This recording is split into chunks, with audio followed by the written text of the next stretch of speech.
Rama, Hare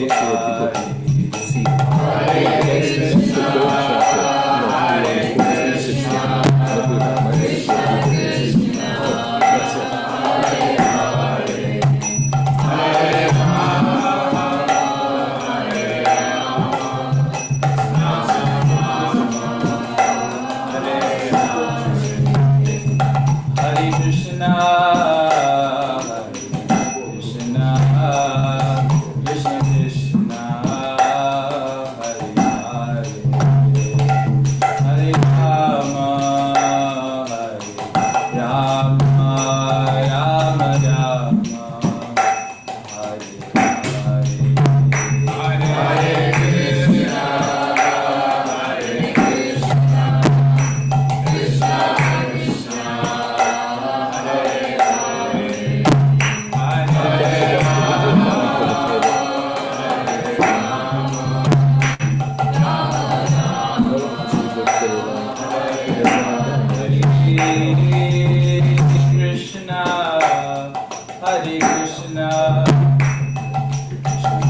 Hare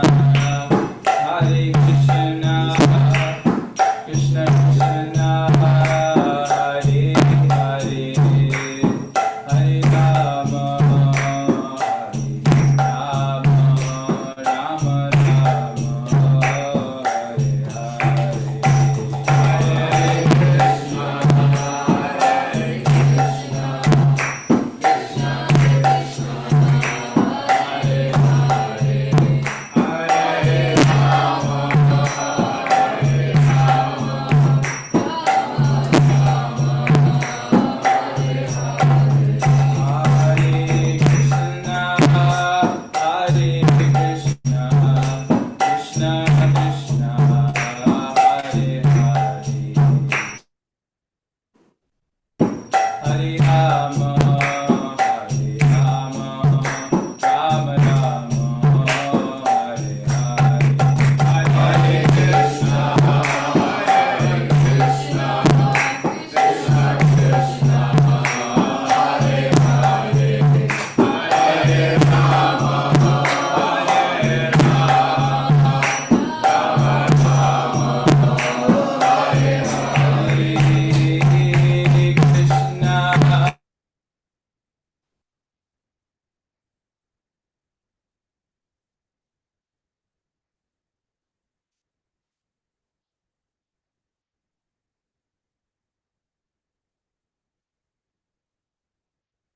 Hare.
Hare Krishna, Hare Krishna,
Jayadvaita Swami Maharaj Prabhupada ki jai. Ananta Koti Vaishnav Vrinda ki jai. Nama Acharya Srila Haridas Thakur ki jai. Prem Sakaho Shri Krishna Chaitanya Prabhu Nityananda Shri Advaita Gadadhar Shri Vasadi Gaur Bhakta Vrinda ki jai. Shri Shri Radha Krishna Gopinath Sham Kund Radha Kund Giri Govardhan ki jai. Vrindavan Dham ki jai. Navadip Dham ki jai. Jagannath Puri ki jai. Ganga Mai ki jai. Jamana Mai ki jai. Tulsi Devi ki jai. Bhakti Devi ki jai. Samaveta Bhakta Vrinda ki jai.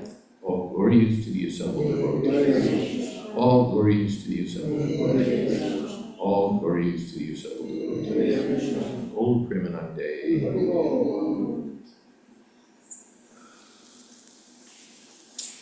Welcome to everyone.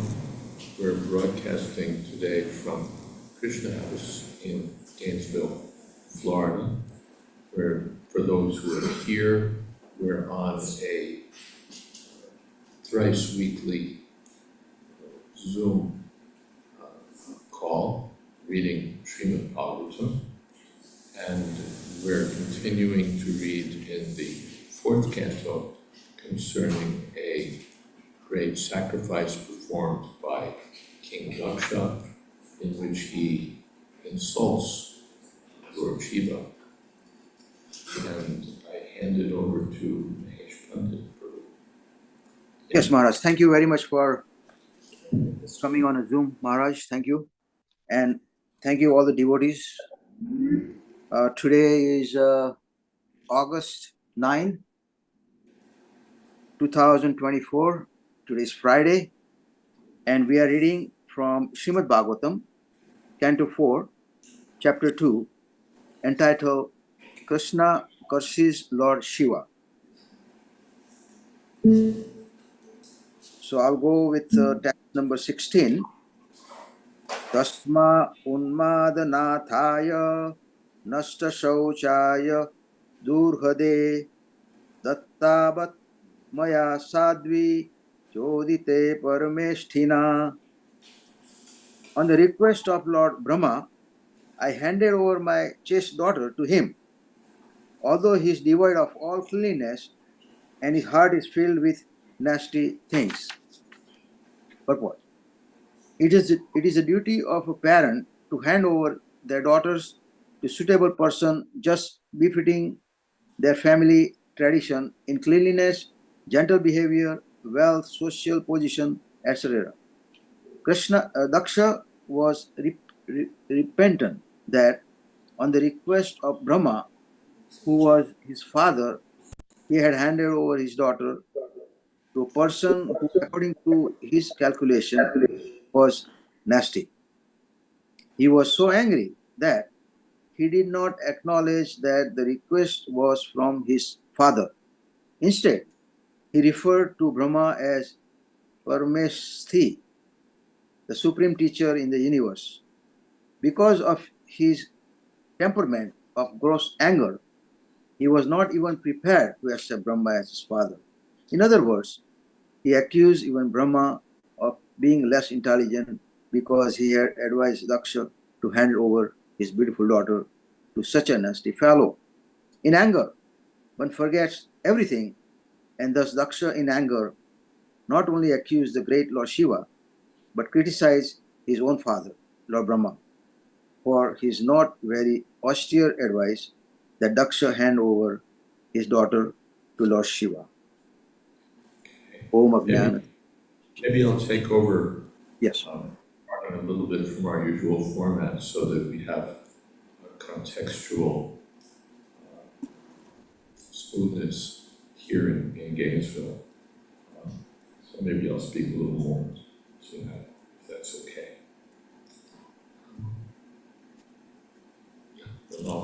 Padaya Krishna Preshtaya Bhutale Srimate Bhakti Vedanta Shanti Namaste Saraswati Devi Gaudamani Prachara Nirvishesha Srimati Ashtatadeshatai. But we will invite questions and comments from all sides.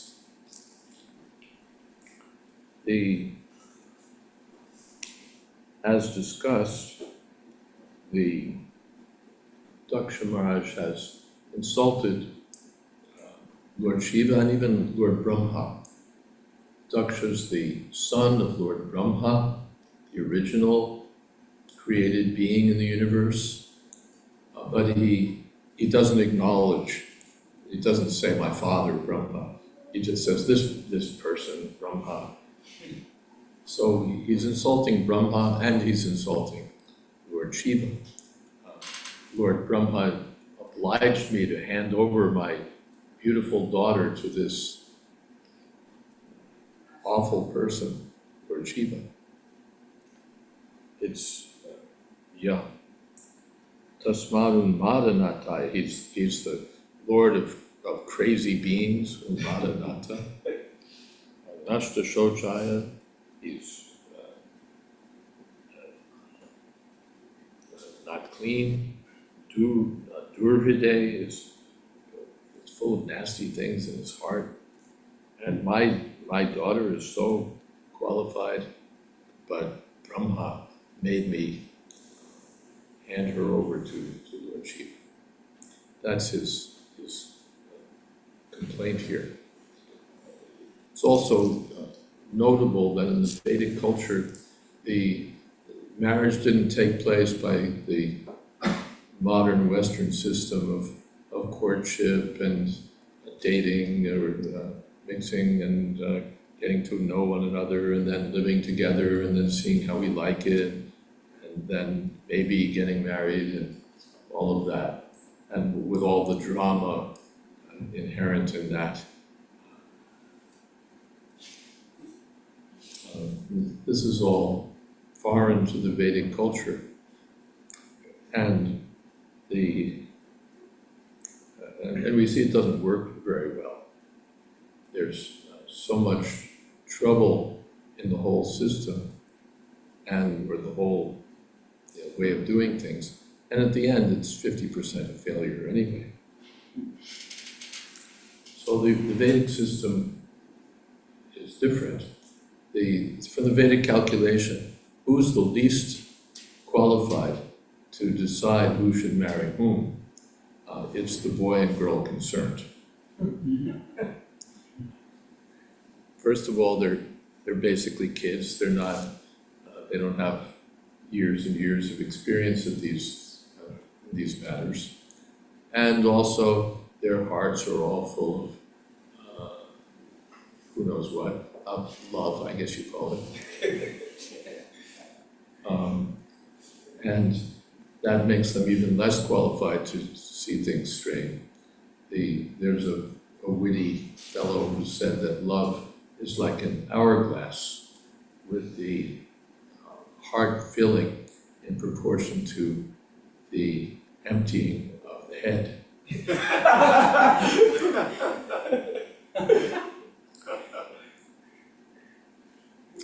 So the Vedic system is that the parents would arrange these things. They would see the qualifications of the boy, the qualifications of the girl, what kind of family are they from, what kind of temperament do they have, if he's a boy, what is his earning power, if it's a girl, how qualified is she as a wife. Do they match in their interests and their mentalities? Are they of similar social standing? So many boxes would be ticked, and of course the astrologers would be consulted whether this is going to work out. And the respective boy and girl would be brought into the decision making also. They were free to express themselves as to their thoughts on the matter.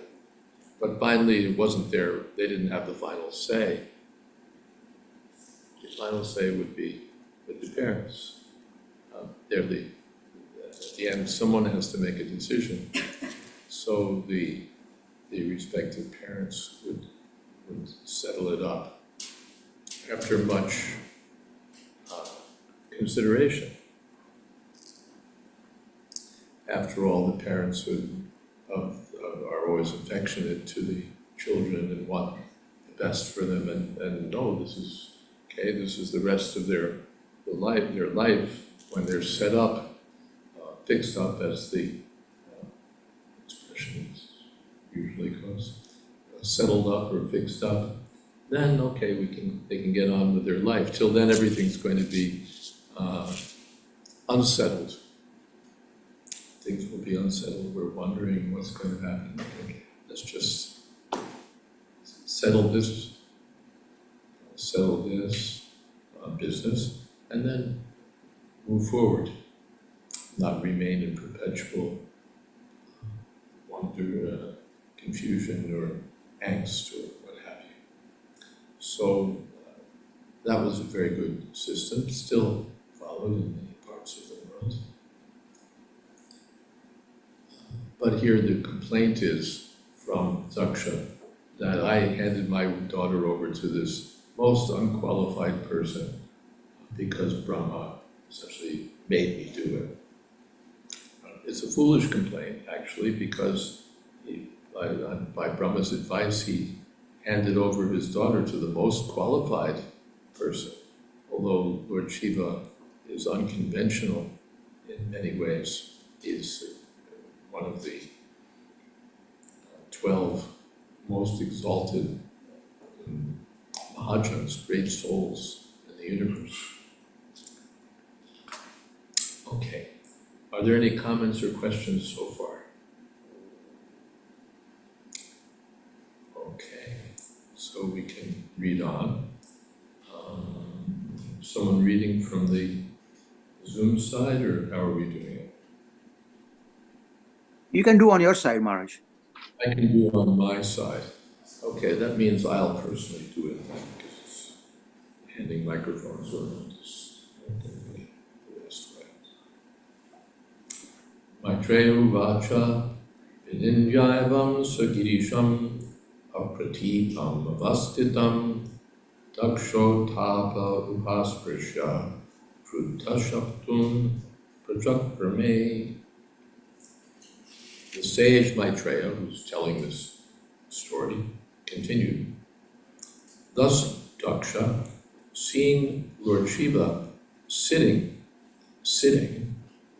as if against him, washed his hands and mouth, and cursed him in the following words. This is how we do serious curses, not just hurling some insults, but when sages would curse, the curses would have power. Even a boy, Shringi, a Brahmin boy, cursed the great king Parikshit, to die within 7 days, and the curse was effective. So these great persons had such power. Their curses were not idle. They were serious business. And this is part of the cursing process. We wash our hands and then we let it rip.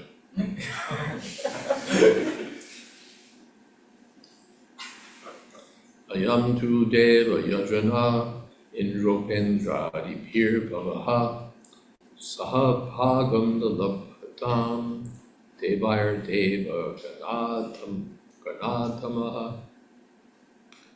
The demigods are eligible to share in the oblations of sacrifice.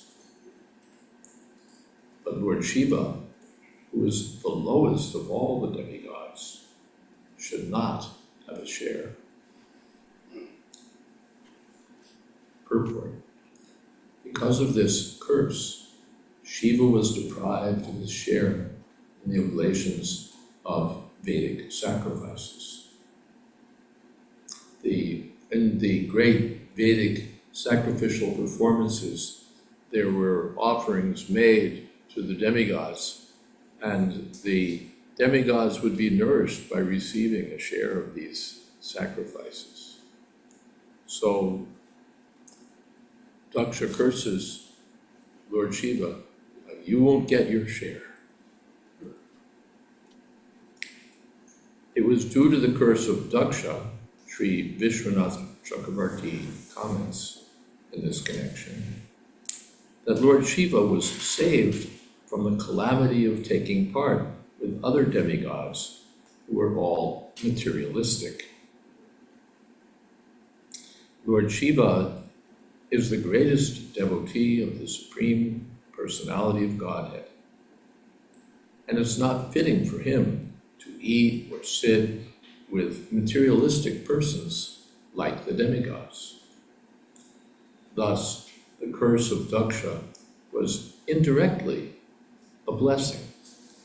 Or Shiva would not have to eat or sit with the other demigods who were too materialistic.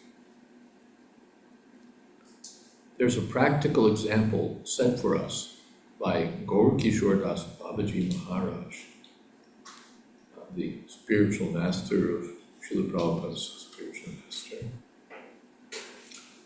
who used to sit on the side of a latrine to chant Hare Krishna.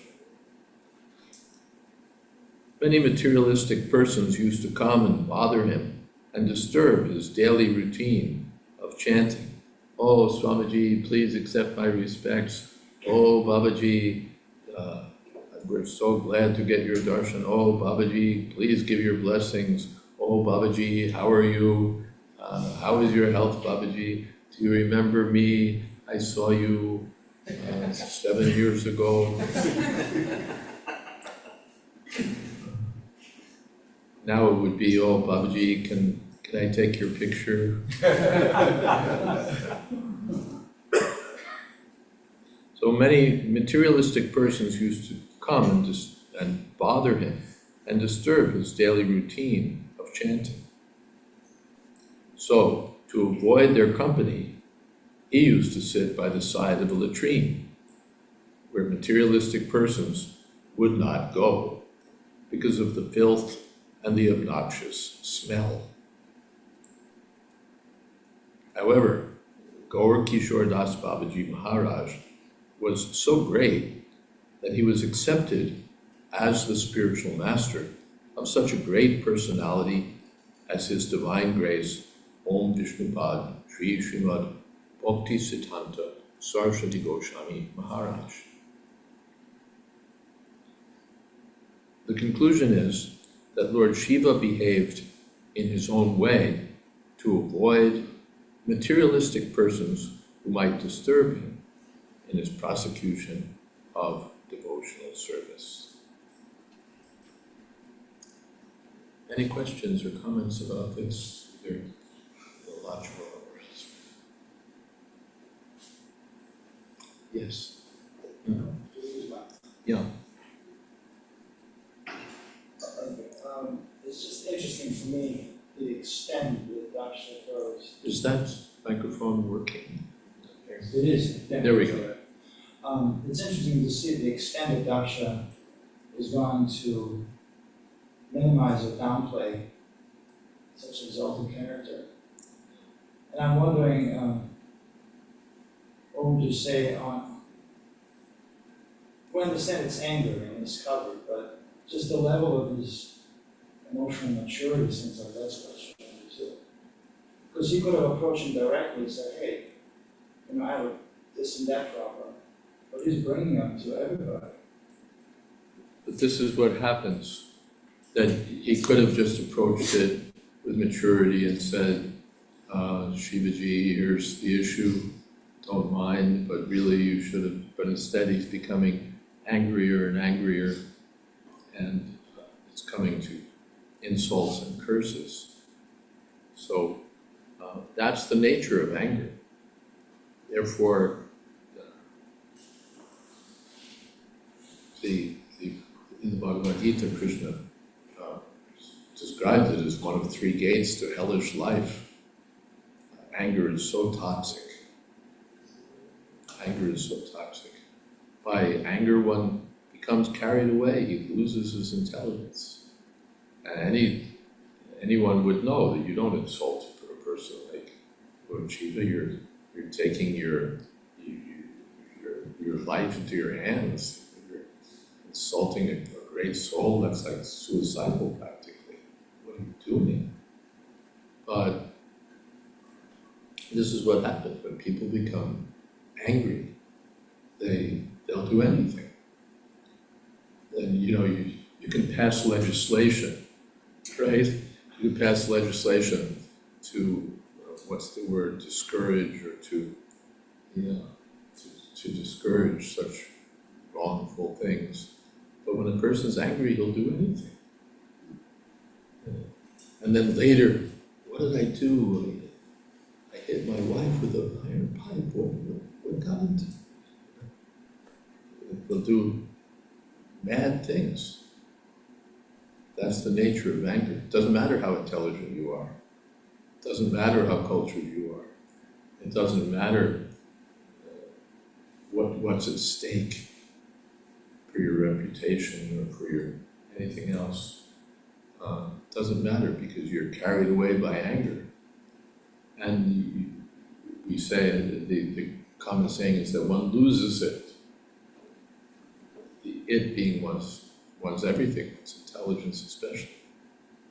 So, and it starts, like it's described in the Bhagavad Gita that sexual desire starts that way. You know, we see a girl, we think she's nice, and then we start thinking about her, and then we start dreaming about her, and then we start obsessing over her, and then we're making plans, how can I meet her, and so it grows.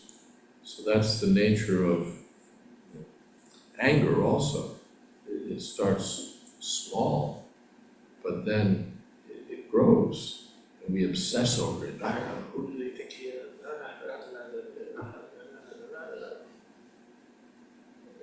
It becomes mad. It becomes mad. And then later one may regret it, but then it's too late. Yes. It seems like part of the problem Darshan has, in addition to his extremely excessive pride, is it appears that he feels he's been insulted in front of all the demigods. So it appears from the text this has become a magnifier for him. Wow, but Shiva has not stood up in the assembly for me in front of all, so he feels he's been minimized in front of all the demigods.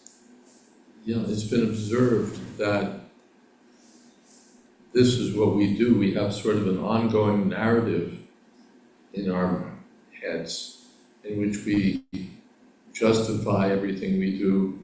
We think about the good reasons that we've done the things we've done. We think about the right acts that we've performed, the contributions we've made, so on, about our good qualities. And we also may have a narrative going on about others, especially when we become angry. You know, he's duplicitous, he just puts on a show of being a decent person, but I know what his heart is like. He'll sell you for an acorn.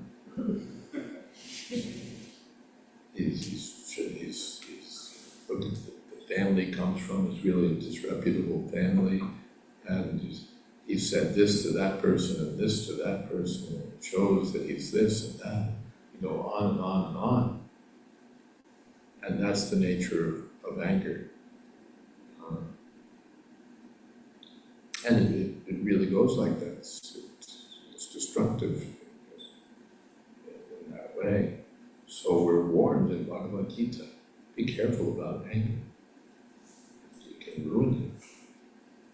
Just a few moments of anger, and everything's destroyed. So, yes.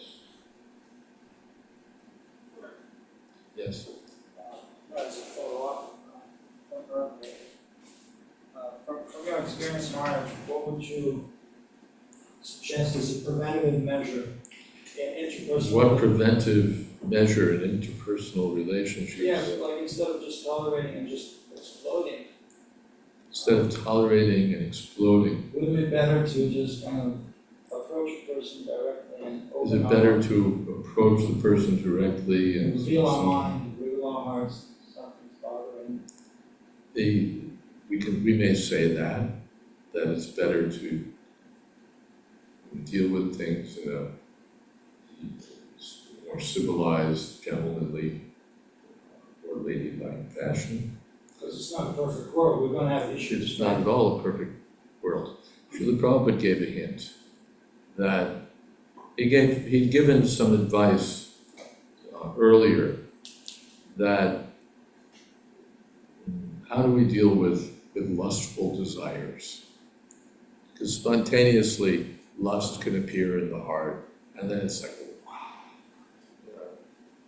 There was a song back in the 1960s, Love is Like a Heat Wave. I won't perform it for you, but that was the refrain, that love is like a heat wave. And it gets like that, like a wave in the ocean that carries a person away. Those strong waves are so strong that they can just pull you out to sea. So one develops love, that is to say, lust, and gets carried away. So what to do about that? Prabhupada gave the suggestion that when such desires come, anichchan abhivarshnaya balad even the ojata. In Bhagavad Gita, Krishna says, we don't want to be overwhelmed by such desires. Anichchan, it's not our wish to be like that, but they're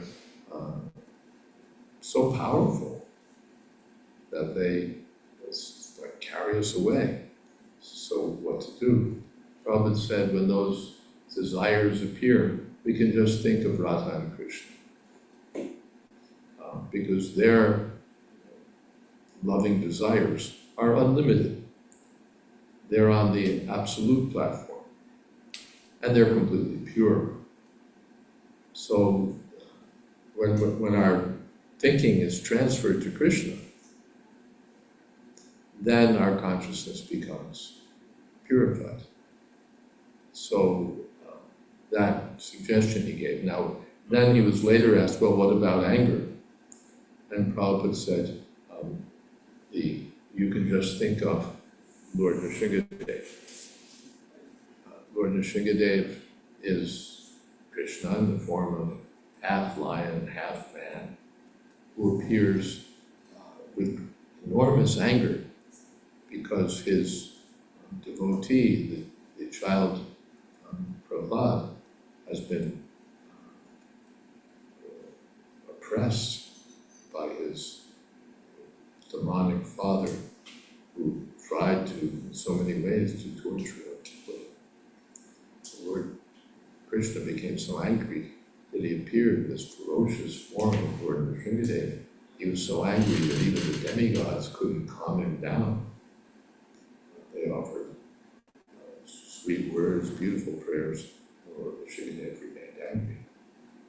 So Prabhupada gave this hint that when you sometimes become angry, you can remember Lord Nrsingadev, who's unlimitedly angry. We're only a little angry as angry as we may be. It's really small time, we're only a little bit angry. Lord Nrsingadev is unlimitedly angry.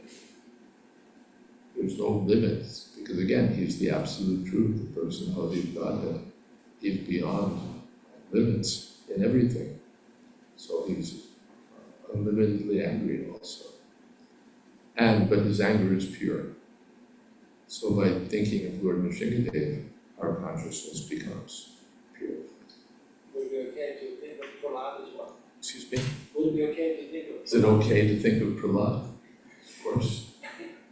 When you think of Lord Nrsingadev, naturally you'll think of Prahlad. But Prahlad wasn't angry.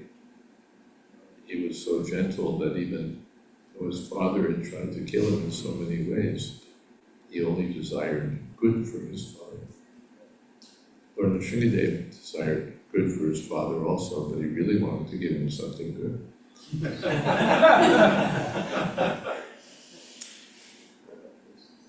So thinking of Lord Nrsingadev is to the point because the subject is anger. But naturally, when we think of Lord Nrsingadev, we'll think of Prahlad. And then we can think that why should I pretend to be like Lord Nrsingadev, or why I can't compete with Lord Nrsingadev, what's my anger compared to his anger? Better that I become like Prahlad, gentle, always dependent on Krishna's mercy. Yes, thank you. Anything else?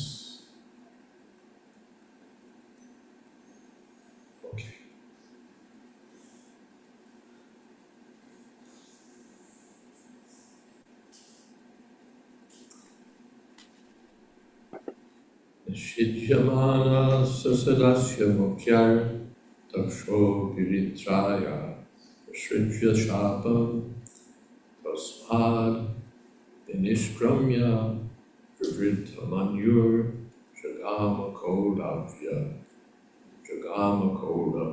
nijam niketanam.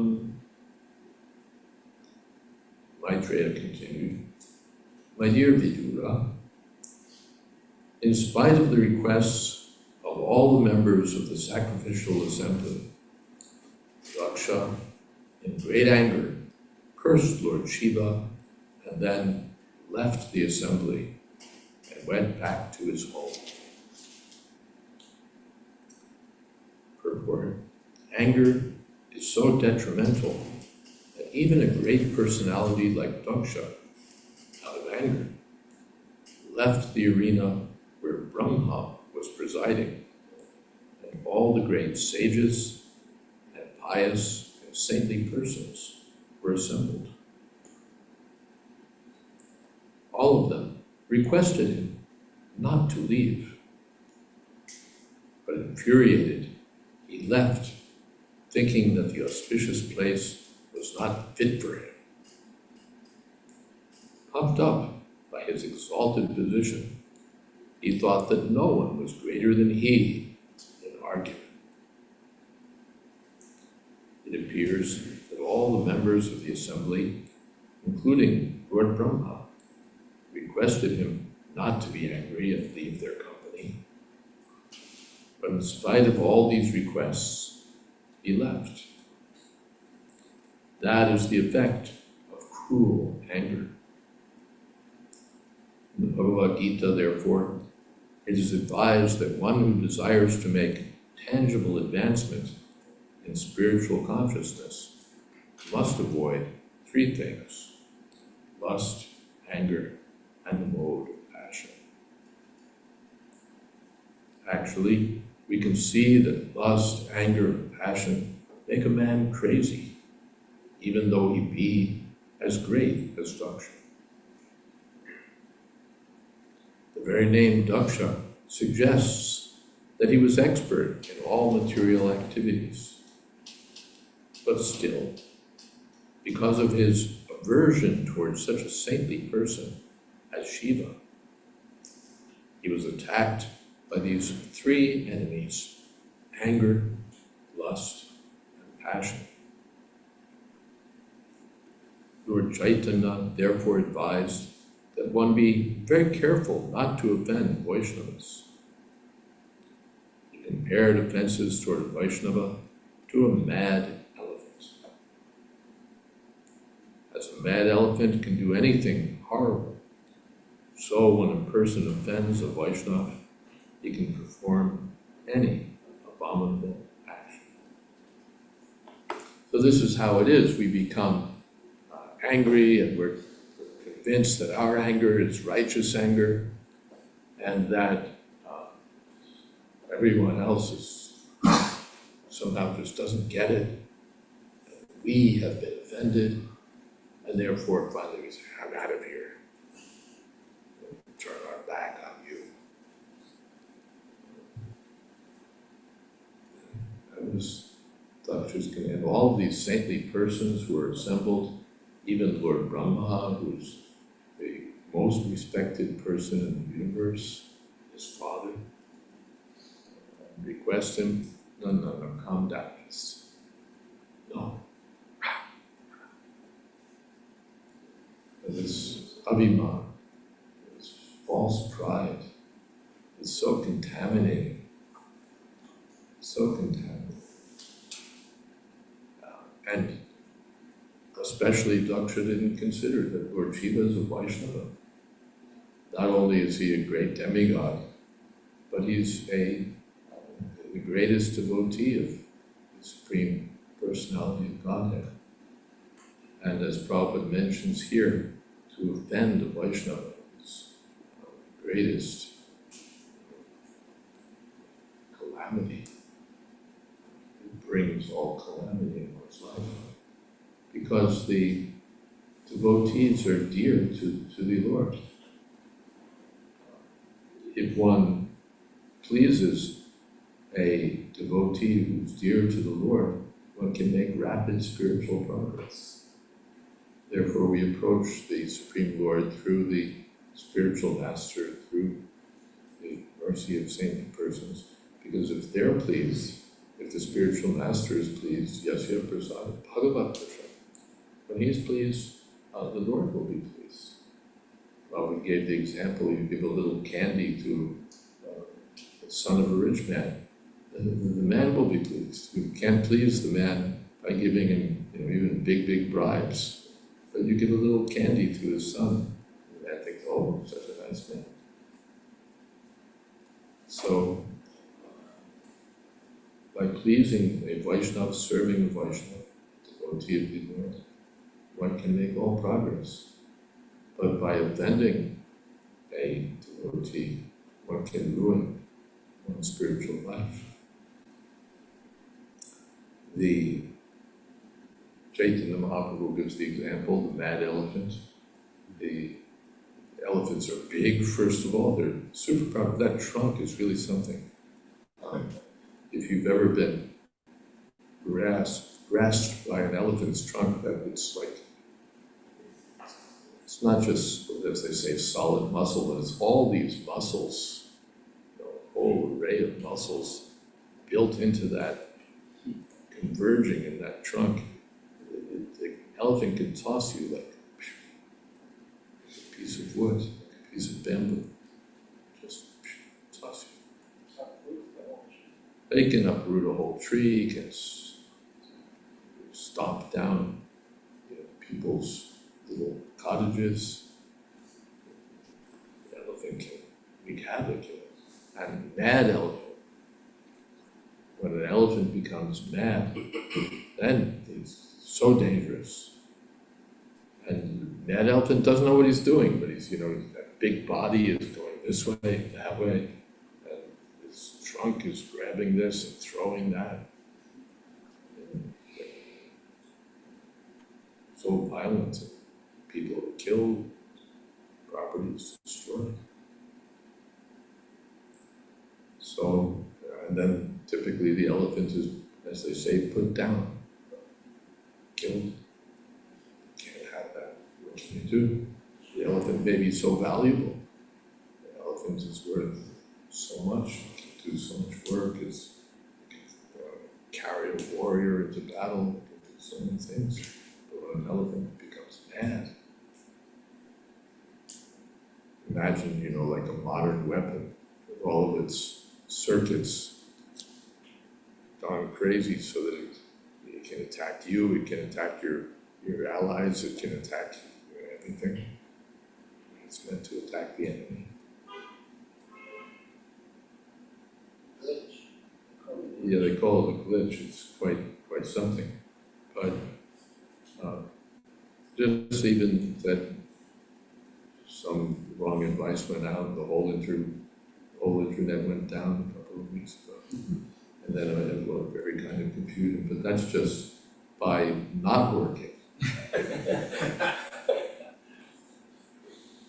If the elephant doesn't work, but when the elephant's mad, it's working at top energy, but mad, it can destroy everything. So an offense to a devotee works like that, because Krishna can tolerate offenses to himself, but not offenses to his devotees. It's said that, the example is given, that, the heat of a place like Gainesville, maybe we can tolerate the sun on our head, but if we're walking barefoot, we can't tolerate the sun on our feet. And if you're walking on the asphalt or something, bare feet, intolerable. The sun on our head, all right, somehow tolerate it. So the Krishna can tolerate offenses to himself, but very difficult for him to tolerate offenses to his devotees. Therefore, one is warned, Chaitanya Mahaprabhu is very vigilant. We should avoid devotees. And the best thing is we should serve the devotees with affection, with respect. That's not just a one event, but positively to develop loving relationships with the devotees, to appreciate the devotees in a humble mood. Amanina amanade, Chaitanya Mahaprabhu said that we should be not that we should not puff ourselves up with desires to be respected, but we should offer our respects to others in a humble mood. Yes? So, the question from Karthikeya online. Oh yeah, well, I've got some online things here too. Yes? Is asking, is it wrong to be offended or hurt by something someone did? Is it wrong to be offended or hurt by something someone did? Well, to be hurt, it's not a question of right or wrong, it's a question of feeling. But this sense of being offended, let's leave aside right or wrong. It's undeserved.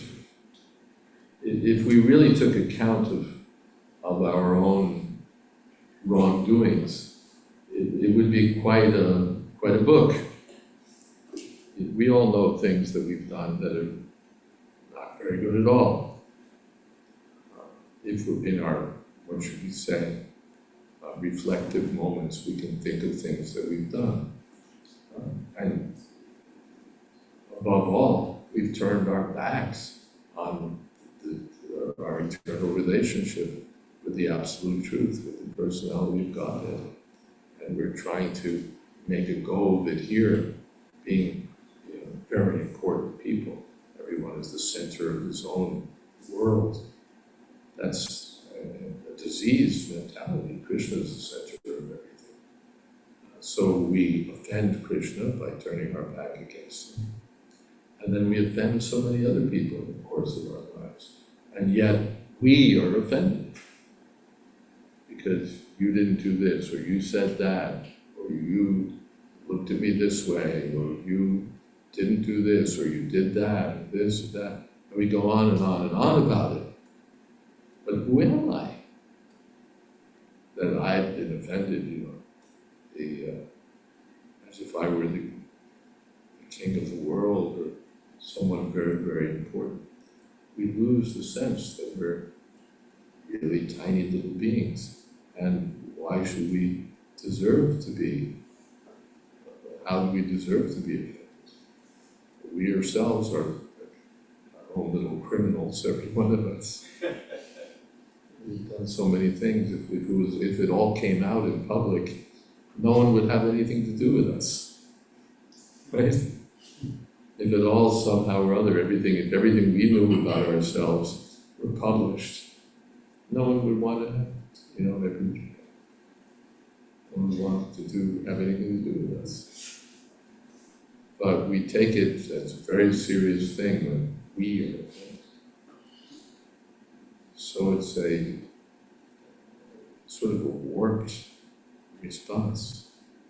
Leave aside whether it's right or wrong, it's totally undeserved. Is that okay? Yes, it's right. I don't know how much to make of this, but I find it really interesting and even kind of touching in a way that Maitreya is narrating this to Vidura specifically, because Vidura also went through a situation where someone who was supposed to be a well-wisher was also overcome by lust, anger, and passion, and cursed him and drove him out of the house. So I'm wondering, it's just speculating, is Maitreya thinking of that he chose to relate this story because of that? Is Vidura feeling, maybe encouraged or getting something out of hearing this particular story because of his own experience back in Hastinapur? We're observing that this narration was told by sage Maitreya to Vidura, whose experience with dealing with an infuriated, insulting person has been related earlier, as a result of which Vidura left the state to which he was dedicated, the nation to which he was dedicated, and became a pilgrim. So is Maitreya relating this with that offense in mind in some way to encourage Vidura or something along that line? I don't know. I haven't seen anything directed to that thought. But at least we may remember that yes, this Vidura is an experienced person in these matters. He's seen how anger can overtake someone, and yeah. There was another online question there, otherwise we have some here. They're too small for me to read though. Would you like to read what's in the chat box? Yes, I can read, Maharaj. Okay, let's see. Earlier, Praveen Prabhu said, sometime parents need advice too. Here, Brahma had to tell Daksha that Sati is suitable for Shiva. One parent thought he needed his daughter to complete her PhD before thinking about her marriage. Another parent also thought that his son had not earned enough to think of marriage. I don't think I follow this. Yeah, it's a confusing. Tell Daksha that Shiva's suitable for Shiva. Because the parents might have thought, Daksha might have thought that this Shiva, he doesn't even have a house to live in. He's living under a tree. Do you really want to marry your daughter to someone? Usually we say, okay, he's an MA and he's working for a good firm and he's probably over the next 10 years he'll earn this much and that much. Not a bad choice for my daughter. But here, Lord Shiva doesn't even have a house, not even a flat. He's living under a tree. Do I want to marry my daughter to someone who has that kind of situation? He can't even afford a place to live in. So I said, yes, you do, because he's so highly qualified. Then Saraswati Devi said to everyone, often asking an angry person with humility to calm down only angers them further. Just like the more humility Prahlad Maharaj showed, the more anger his father became. It's surprising that even in the assembly of demigods and saints, we see uncivilized, out of control anger exhibited where the audience is held hostage to such abominable behavior from the host. We see the other dynasty destroyed by anger. Anger is so toxic. And Praveen Prabhu said, he quotes a verse, my dear king, when a man persecutes great souls, all his benedictions of longevity, beauty, fame, religion, blessings, and promotion to higher planet will be destroyed. Yes, by insulting great souls, one loses everything. Yes. And by So serving... that time again, yeah. Maybe somebody can lead on your side, Kirtan. Yes. So by insulting great souls, one can lose everything. But by serving and pleasing great devotees, one can gain it. All right, would someone like to lead Kirtan?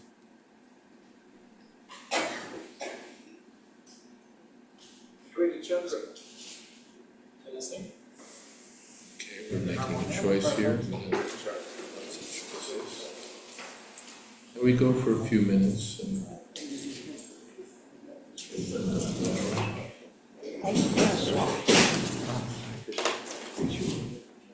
Yes. Back. Hold on. Craig Case had an accident. I heard. Yeah, he's just tomorrow. Yeah. Monday, my doctor's still here. We'll be in touch. Okay. He's in the hospital bed yesterday. Is he back home? Yeah.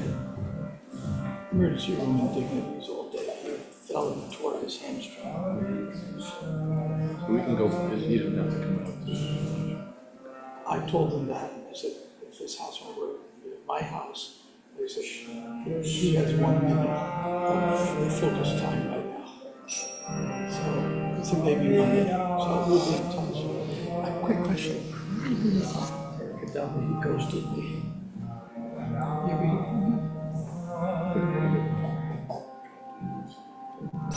yeah, I know he's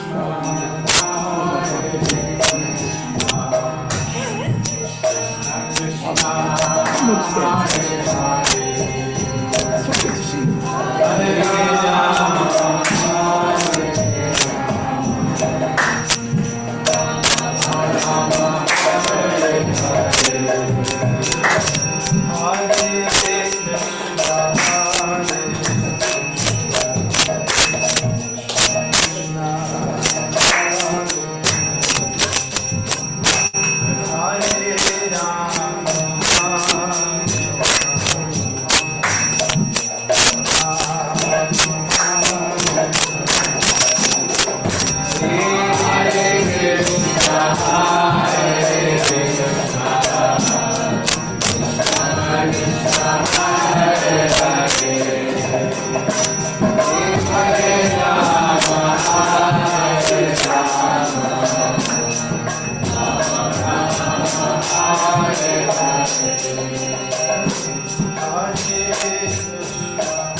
Hare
Om Shripad Panaman Suparikajacharja Ashtotar Sri Srimad A.C. Bhakti Vedanta Swami Maharaj Prabhupada Ki Jai Ananta Koti Vaishnava Vrinda Ki Jai Namacharya Srila Haridas Thakur Ki Jai Prem Sakaho Shri Krishna Chaitanya Prabhu Nityananda Shri Advaita Gadadhar Shri Vasari Gaur Bhakta Vrinda Ki Jai Sri Sri Radha Krishna Gop Gopinath Sham Kund Radha Kundi Giri Govardhan Ki Jai Vrindavan Dham Ki Jai Abhadip Dham Ki Jai Jagannath Puri Ki Jai Ganga Mai Ki Jai Jamuna Mai Ki Jai Tulsi Devi Ki Jai Bhakti Devi Ki Jai Samaveta Bhakta Vrinda Ki Jai. All glories to the assembled devotees. All glories to the assembled devotees. All glories to the assembled devotees. Gaur Premanande. Thank you, Maharaj. Hare Krishna.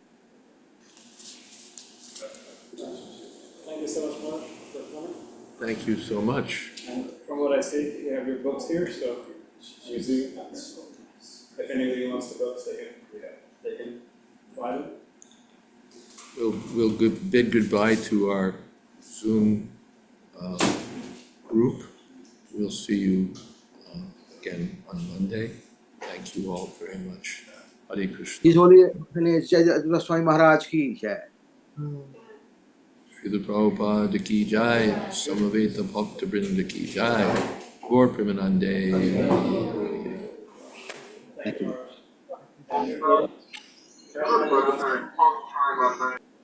Thanks for the kirtan book. We have lunch. Do we leave already? Lunch? It's his birthday. It's his birthday, so you see him outside, wish him happy birthday. Oh, there. All right, well, happy birthday.